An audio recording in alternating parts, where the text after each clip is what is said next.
생명과 생명을 주시는 말씀이라는 제목으로 말씀을 나누도록 하겠습니다.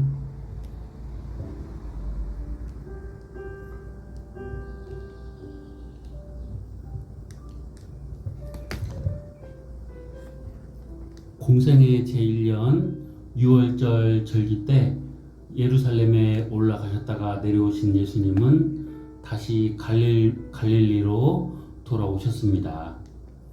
갈릴리로 돌아오신 예수님께서는 첫 번째 표적을 행하셨던 가나에 계셨습니다. 그때 가나움에 살고 있는 헤롯 안디바스 왕의 신하 한 사람이 예수님께서 가나에 계시다는 소식을 듣고 예수님을 찾아왔습니다. 이 사람의 아들은 죽을 병이 걸렸으며 이제 아무런 희망도 기대할 수 없는 아주 약한 상태에 있었습니다. 본문 47절에 의하면 이 사람의 아들은 죽기 일보 직전에 있었습니다.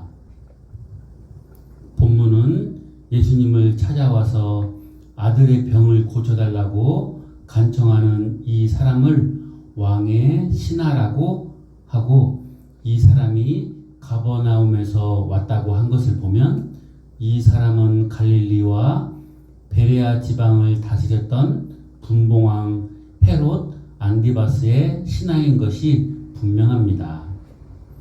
갈릴리의 수도는 디베라였지만 가버나움에는 헤롯 안디바스의 궁이 있었기 때문에 이 사람은 가버나움에 살았던 것으로 보입니다.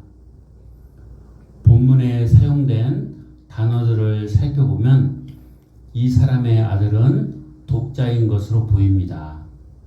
모든 아버지가 다 그렇듯이 이 사람은 아들이 병들어 죽게 되었을 때 당시 유명하다고 하는 의사들을 다 쫓아다녔을 것입니다. 그리고 아들의 병에 좋은 약이 어디에 있다고 하면 다 구해다가 먹여 보았을 것입니다. 그렇지만 아들의 병에는 크게 도움이 되지 못하였고 이제는 어찌할 수가 없는, 소망이 없는 상태에 이른 것입니다. 이러므로 이 사람은 아주 절망적인 상태에 빠져 비통한 심정이었을 것입니다. 온갖 노력에도 불구하고 아들의 병을 고칠 수가 없어 이제 죽음만을 지켜보아야 하는 아버지로서의 비통함과 슬픔은 말로 표현할 수 없었을 것입니다. 그런데 예수님께서 유대에 계시다가 갈릴리로 돌아오셨을 때 예수님께서 유대에서 행하신 크고 많은 기적들에 대한 소문을 들었기 때문에 지체 없이 예수님을 찾아갔습니다. 예수님께서 머물고 계신 가나까지 단숨에 찾아갔습니다.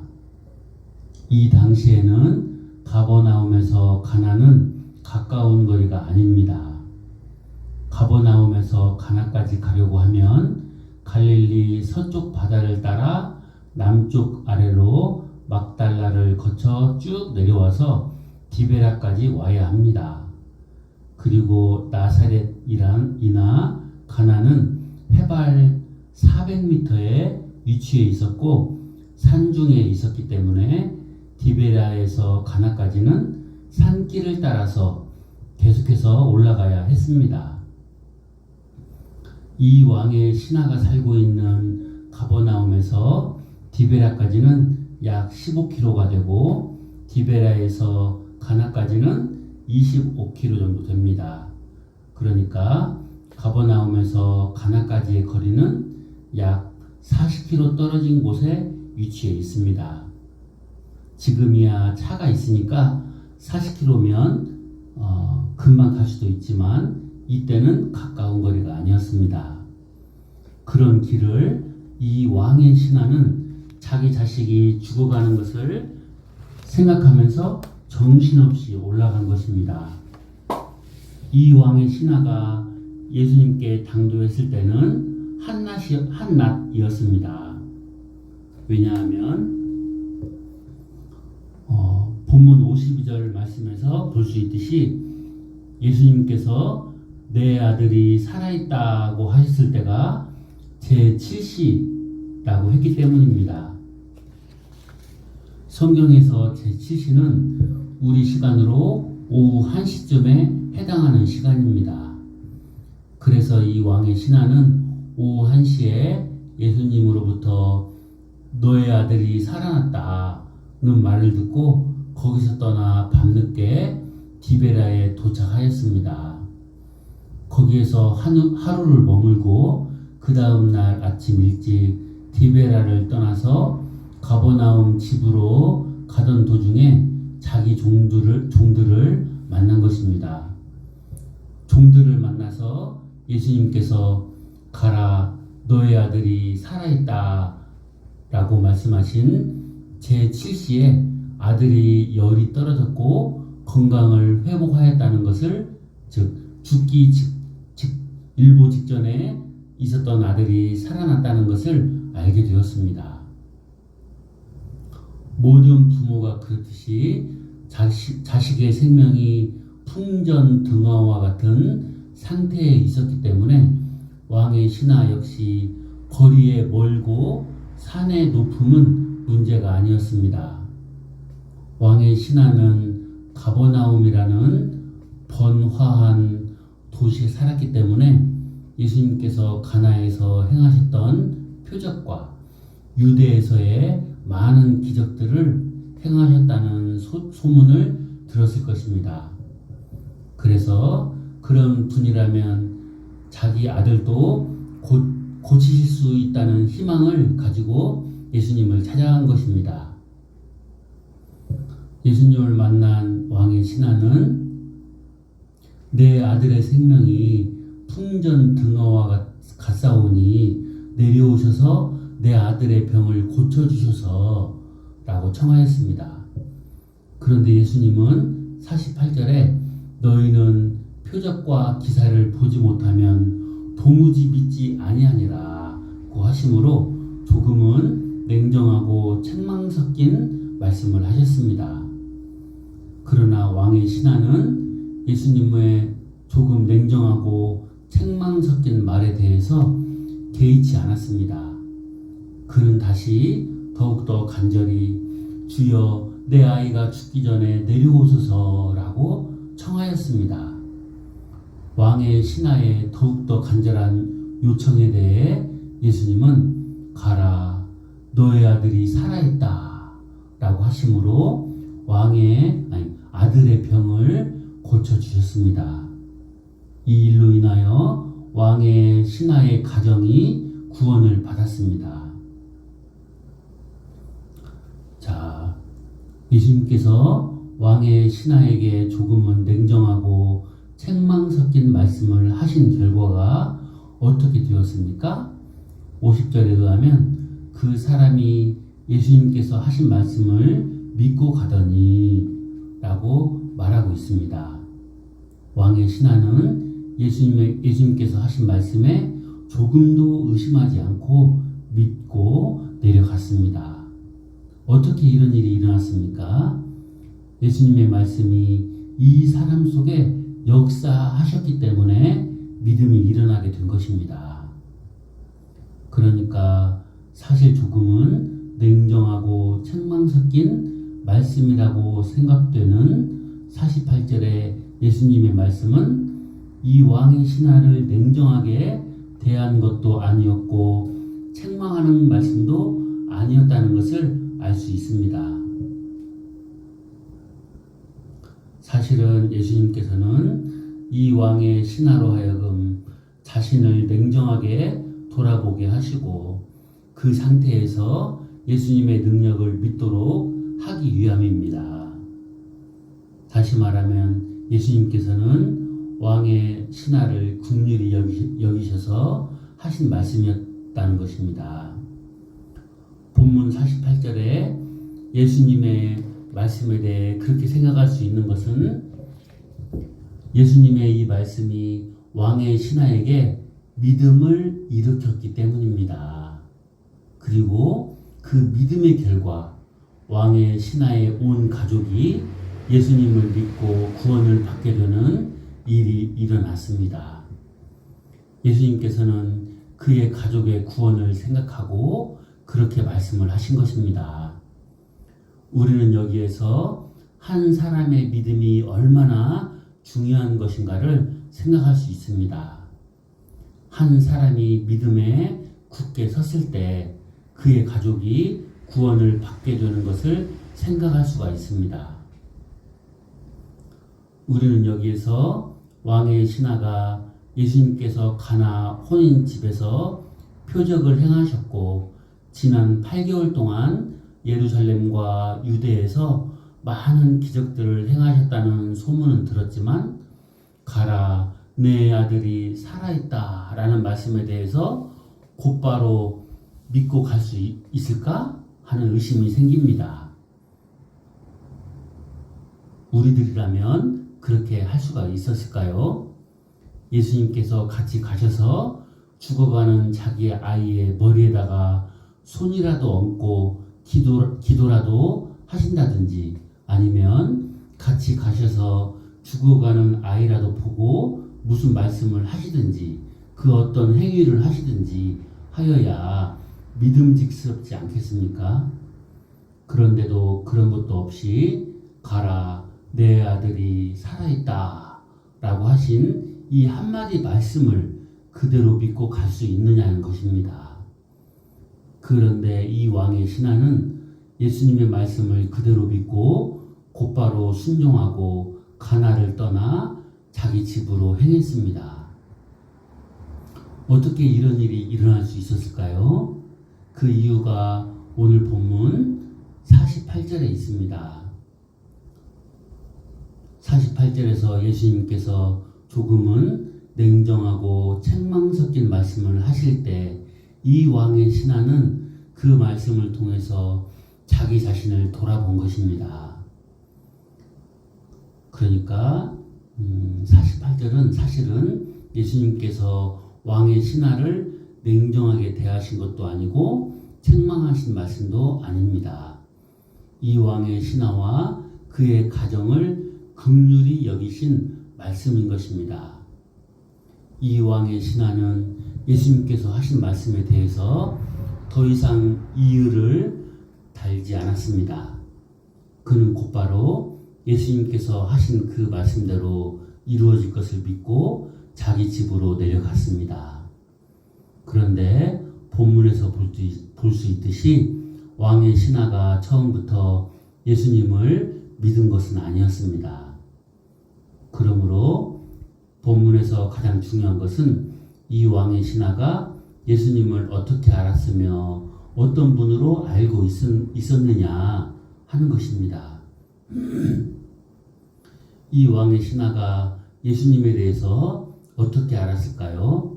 첫 번째 생각할 수 있는 것은 왕의 신하는 가버나움이라는 사람들의 왕래가 많은 도시에 살았기 때문에 소문으로 예수님께서 하신 일에 대해서 들었을 것입니다. 예수님께서 그동안 갈릴리의 가나에서 그리고 예루살렘과 유대에서 약 8개월 동안 머무시면서 천국 복음을 전하시고 많은 기적들을 행하셨기 때문에 예수님의 말씀과 예수님께서 행하신 기적들에 대해 소문으로 들었을 것입니다. 두 번째로 생각할 수 있는 것은 이 사람이 헤롯 안디바스 왕의 신하였으니까 그 밑에 있는 수하들로부터 예수님에 대한 보고를 받았을 수도 있습니다. 예수님 당시에는 로마가 이스라엘을 지배하고 있었고 로마는 헤롯 안디바스에게 갈릴리와 베레아 지방의 통치권을 주었습니다. 당시에 이 지역에서는 반란들이 많이 일어났고 로마 정부가 유대인들을 상대하기가 매우 어려웠기 때문에 당시 통치자들은 백성들의 움직임에 대해서 아주 민감하게 반응하고 있었습니다. 그러므로 사람들이 예수님을 따랐기 때문에 헤롯 왕은 자기 수하들을 풀어서 예수님에 대해서 알아보도록 하였을 것입니다. 그래서 이 왕의 신하도 예수님께서 하신 일들에 대해서 알고 있었을 것입니다.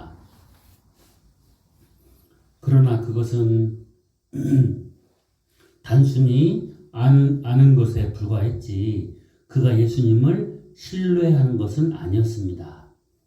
왕의 신하는 지금까지는 예수님에 대해서 개인적으로 관심을 가지고 있지 않았습니다. 그러나 이제 상황이 변했습니다. 자기의 외아들이 병들어 아들의 생명이 풍전등화와 같은 처지에 놓였기 때문입니다. 그는 지금까지 온갖 방법을 다 동원해서 아들의 병을 고쳐보려고 했지만 고칠 수가 없었습니다. 이제는 그냥 죽는 것만 기다려야 하는 안타깝고 슬픈 현실에 대해 원망하고 욕하고 싶은 처지에 놓이게 된 것입니다. 그런 상황에 처했을 때 그는 예수님에 대해서 생각한 것입니다. 백방으로 노력해도 아들을 살릴 길이 없으니까 이제 많은 기적을 베푸신 예수님께 간절히 부탁해 보고 싶은 마음으로 예수님을 찾아간 것입니다.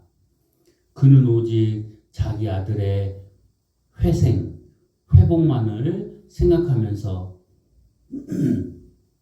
이틀이나 걸려서 도착할 수 있는 그 길을 간 것입니다. 예수님에 대해 깊은 생각을 가지고 간 것이 아니고 단지 기적을 행하신 예수님만이 자기 아들을 고칠 수 있지 않을까 하는 생각을 가지고 단숨에 간 것입니다.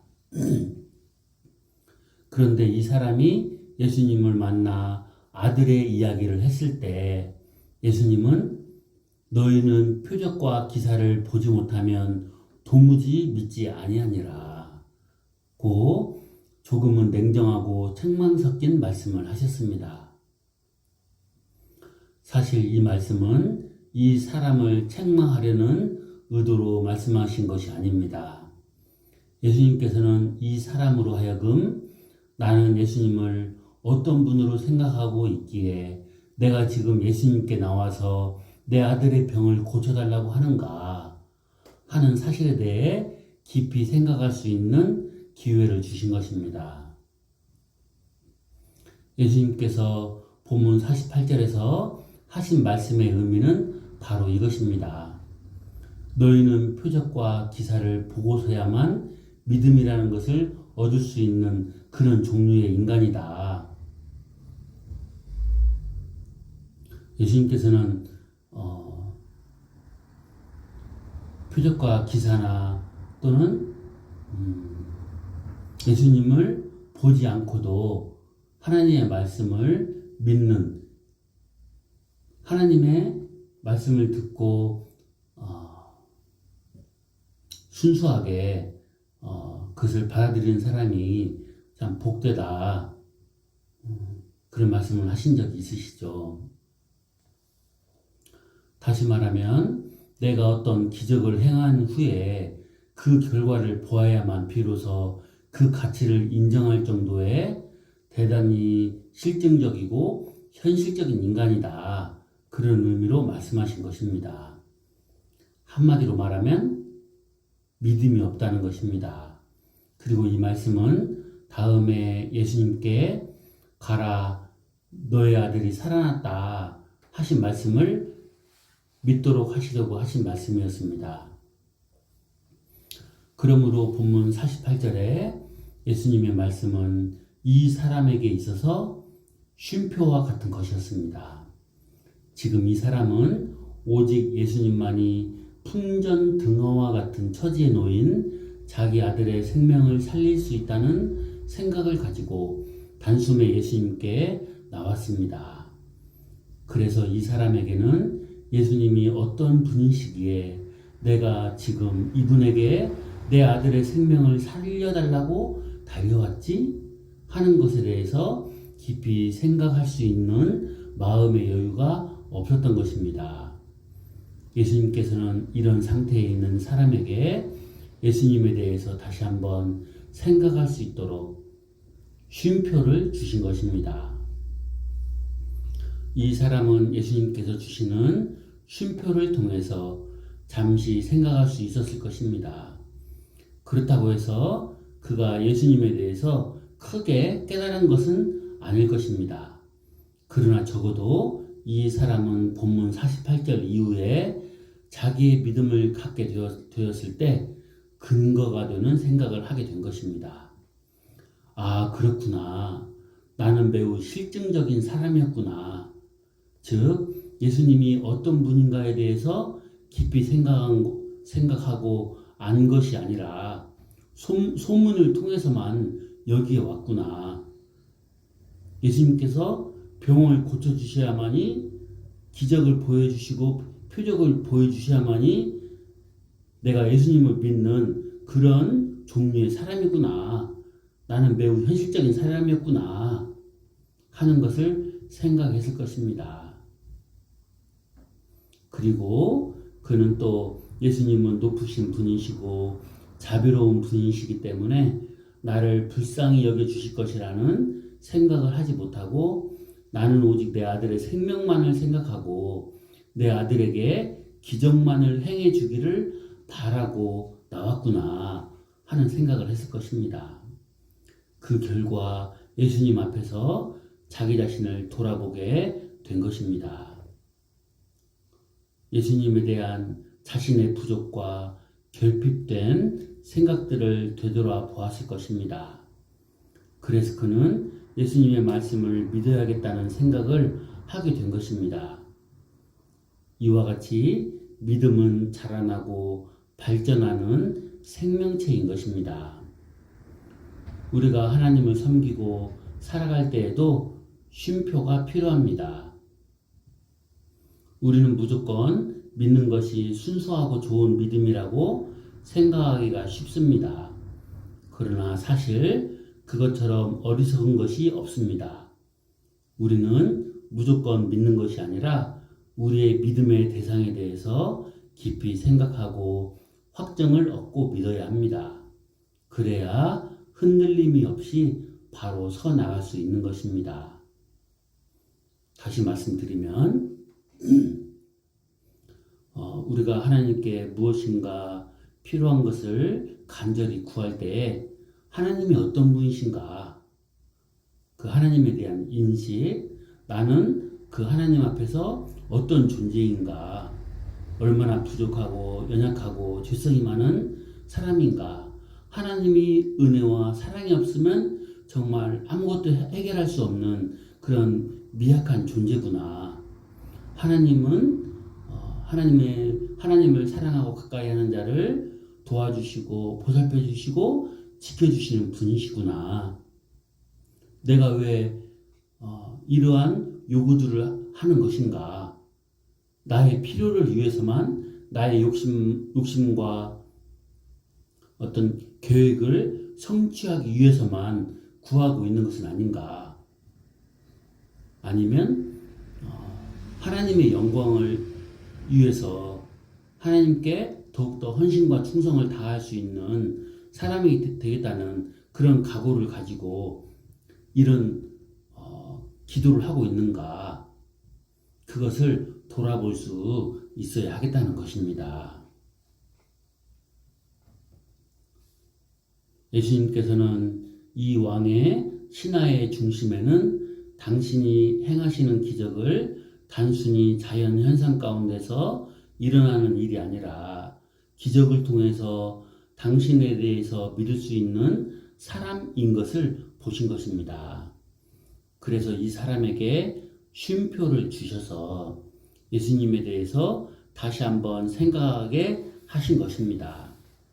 물론 그 순간 이 사람이 하나님에 대해 크게 깨달은 것은 아닐 것입니다. 그렇지만 예수님께서 이 사람의 아들을 살려주셨을 때 그 기적을 통해서 예수님을 믿을 수 있는 일종의 재료를 주신 것입니다.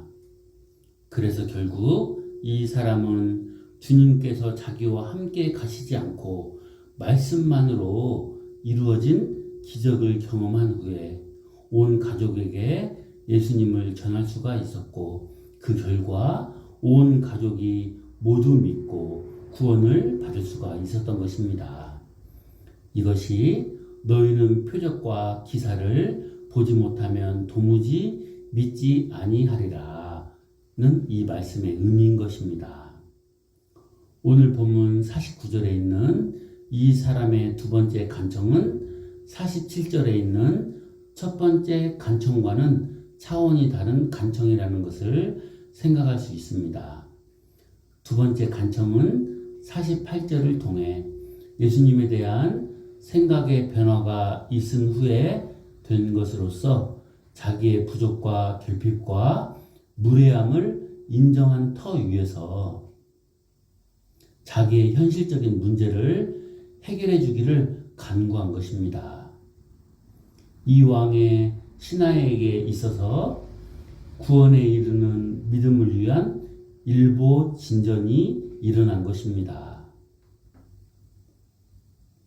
자기가 얼마나 부족하고 하나님의 말씀에서 떠나 살았고 하나님을 모르는 채 살아왔는가, 그 죄에 대해서 회개하고 하나님께서 참된 구원자가 되시고 나의 목자가 되셔서 나의 예배와 경배를 받으실 유일한 분이시구나 하는 인식에까지 나아가야 성숙한 믿음이요 성숙한 기도를 할 수가 있는 것입니다.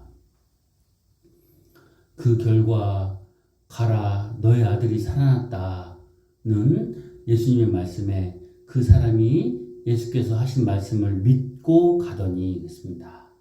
믿고 갔다고 했어요.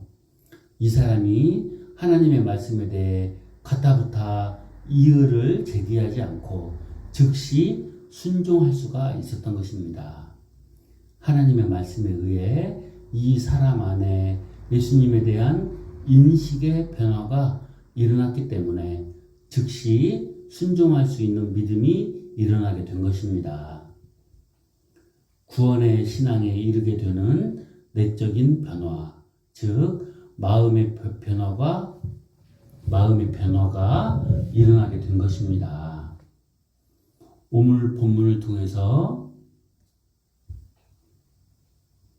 우리가 생각할 수 있는 것은 단순히 기적과 표적에만 근거한 믿음에는 한계가 있다는 것입니다.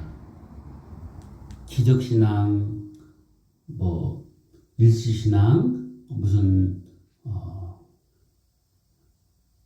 어떤 그런 기적과 표적을 봐야 내가 하나님을 믿겠다 하는 신앙은 아주 우리의 신앙이 어렸을 때 잠깐 필요할 수도 있을지 모르겠지만 계속 우리의 신앙이 자라고 하나님에 대한 인식이 바뀌었는데도 성장했는데도 계속 기적만을 추구한다면 그 또한 올바른 신앙은 아닌 것입니다. 그것을 알아야 하겠습니다. 기적에만 계속해서 의존하는 그런 형성된 믿음은 참된 믿음이 아니라는 것입니다. 기적은 하나님을 알 수 있는 출발로서는 의미가 있습니다. 그렇지만 그리스도께로 나아가지 못하면 그 기적에 의해 형성된 믿음은 헛된 믿음입니다. 즉 구원에 이르는 믿음이 아니라는 것이 성경의 가르침입니다. 참된 믿음은 첫째는 예수님이 어떤 분이신가를 아는 것입니다. 둘째는 예수님의 명령에 순종하는 것입니다. 셋째는 예수님의 약속을 신뢰하는 것입니다. 왕의 신하는 기적에 의해서 형성된 믿음을 가지고 있었지만 예수님의 말씀에 의해서 자신의 참된 모습을 본 이후에는, 다시 말해서 하나님의 말씀을 통해서 내가 어떤 사람인지, 하나님 앞에서 어떻게 살아야 하는 사람인지를 깨닫고 난 이후에는 하나님의 말씀을 의지하는 믿음으로 나아가게 된 것입니다. 계시의 역사적인 의미에서 볼 때 갈릴리 가나에서 행하신 이 두 번째 표적은 예수님께서 생명의 말씀으로 사람에게 새 생명을 주시는 분이라는 것을 보여주신 것입니다. 예수님께서 가나에서 행하신 두 번째 표적인 죽음 직전에 왕의 신하의 아들을 말씀으로 살리심으로 당신이 새 생명을 주시는 분이라는 것을 계시하여 주신 것입니다. 사도 요한은 요한복음 3장에서 예수님은 믿는 자에게 영생을 주시는 분이신 것을 강조하였습니다. 예수님께서는 요한복음 10장 10절에서 당신이 이 세상에 오신 목적에 대해서 내가 온 것은 양으로 생명을 얻게 하고 더 풍성히 얻게 하려는 것이라 라고 하셨습니다. 예수님의 말씀에 순종하고 믿는 자에게 새 생명을 주실 뿐만 아니라 새 생명을 더 풍성하게 하신다는 것은 우리의 인격과 삶에서 예수님의 인격과 삶을 풍성하게 드러나는 것을 말합니다.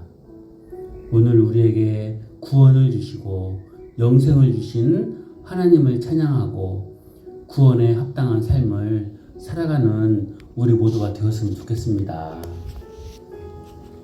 감사합니다.